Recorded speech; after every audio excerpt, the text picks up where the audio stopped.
Bir футболканың таза өзіндік құны деген. Оның ішінде 550 теңге ол материал болды. 900 теңге бізге аренда болды, зарплата болды, коммуналдық услуга болды. Bir футболканың себестоимость 775 теңге болды.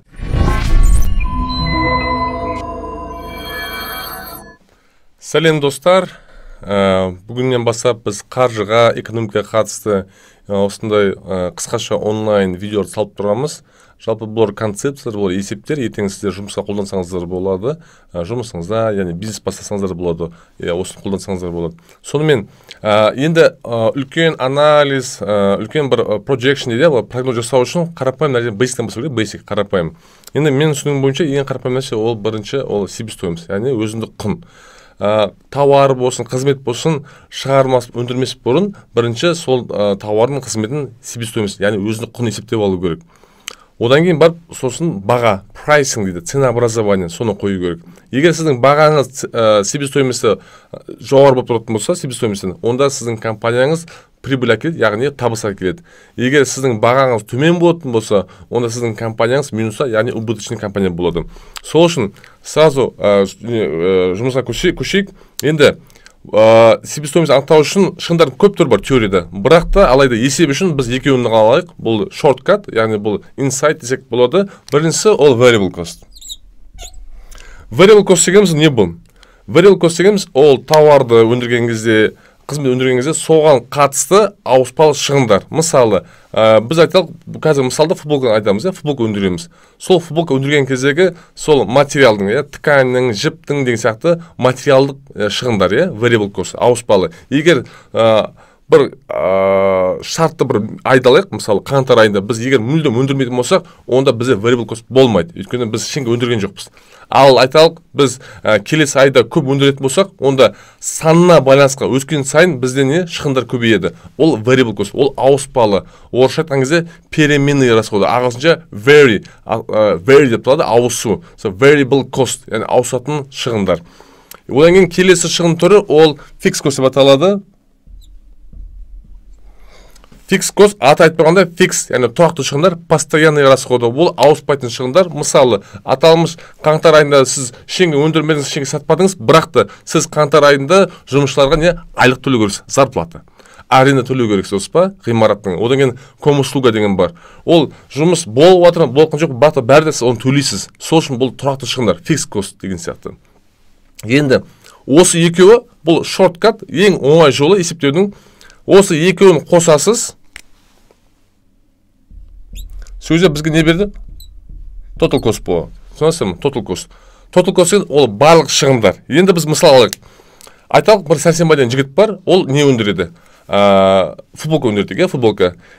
Сонымен бір футболкаға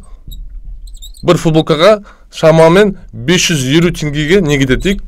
Материал кетеді, шикізат кетеді. Ол жібі бар, ткани бар деген сияқты, материалы бар деген сияқты. 550 теңге кетеді бір данасына. Одан кейін арендасы бар.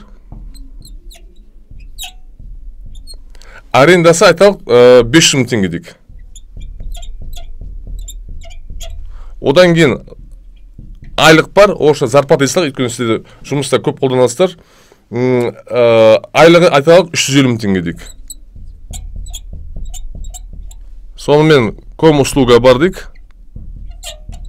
50 000 теңге дейік.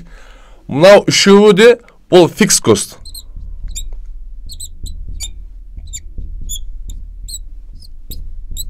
Үшеуі де fixed cost. Бірақ осы үшеуін қосақ бізге не береді? Total fixed cost береді. Total fixed cost. Бізде total fixed cost ол 900 000 теңге болады сөзде. Total fixed cost. Total fixed cost деген ол жиынтық тұрақты шығындар. Общий постоянный расходы. Демек, total fixed cost. Бізде 900 000 болды, па? Енді айталық, сәрсенбай бірінші айда дедік, 4000 дана футболка шығарды дейік. 4000 дана. Сол кезде бізде variable cost бір дана ол 550 теңге деді, па? Енді total variable cost. Нақа total деп қойын? Total variable cost ол 4000 дана көбейтілген 550 теңге сөзде бізге не болады? 2 200 000 келеді. 2 миллион 200 мың теңге бұл жиынтық общий переменный расходы, ауыспалы шығындар, жарай ма? 2 миллион 200, 4 мың дана кеткен. Одан кейін бізде total fix cost бар, ол жиынтық 900 мың теңге болып тұр. Сонымен, екеуін қоссақ бізге не береді? Total cost беріледі. Бізде total costымыз қанша болып тұр? 3 миллион 100 мың болып тұр. Енді қараңыздар, біз total costты тапқаннан кейін, total costты данаға, санына бөлетін болсақ, количество бөлетін болсақ, количество. Бізде не шығады? Бізде себестоимость шығады, өзіндік құн. Сол кезде, мінеке, total cost, бұны бөліміз количество, total costты количество бөлген кезде, мінеке, бөлу 4 мыңға, сол кезде бізде шығады 775 теңге. Бұл себестоимость. Өзіндік құн. Бір футболканың таза өзіндік құны деген 775 теңге. Оның ішінде 550 теңге ол материалы болды. Ол жібі бар, материалы бар деген сияқты, краскасы бар делге, ол ауыспалы шығын.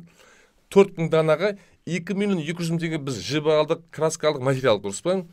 900 мың теңге бізге аренда болды, зарплата болды, коммуналдық услуга болды деген сияқты жиын тұратын шығындар болды. Солмен жиынтық барлық шығындар ол 3 миллион 100 болды. Оны бөлдік 4000 данаға. Сол кезде бізде бір футболканың себестоимости, яғни өзіндік құны cost per unit дейді ағылшынша 775 теңге болды. Енді егер Сәрсенбай осы футболканың бағасын 775 деп қоятын болса, онда ол ақша таппайды, ол 0-да болады. Егер ол үстен 5 теңге қоятын болса, 780 болатын болса, ол әр футболкадан 5 теңге пайда көреді. Түсінесіздер ма? Демек, бұл кішігірім ғана айтқан кезде есептеу моделі дегенімен, мен өзім Назбанкта жұмыс жасағам, Самұрық Қазына проект менеджер болдым. Айталық, бұл есептер кіші компания, үлкен компания, қандай Apple болсын, Amazon болсын, Google болсын, барлығы шығындарды екіге бөледі. Ол variable деп бөледі, ауыспалы шығын және fixed cost деп бөледі. Екеуін қосасыз сіз, сол кезде total cost болады. Оны қызметтің данасына, немесе тауардың данасына бөлген кезде сізге себестоимость шығады. Жалпы сол кезде тауардың себестоимости 775 теңге болды. Сонымен құрметті достар, мына қысқаша видео тек қана себестоимостьқа арналған. Келесі видеода біз 2-ші, 3-ші, 4-ші айға шолу жасап, сіздерге бір инсайт көрсетеміз, траекторияны көрсетеміз. Қай жаққа жылжитын, егер количестводан өскен кезде. Сонымен құрметті достар, көріскенше кеш жақсы, аман болыңыздар.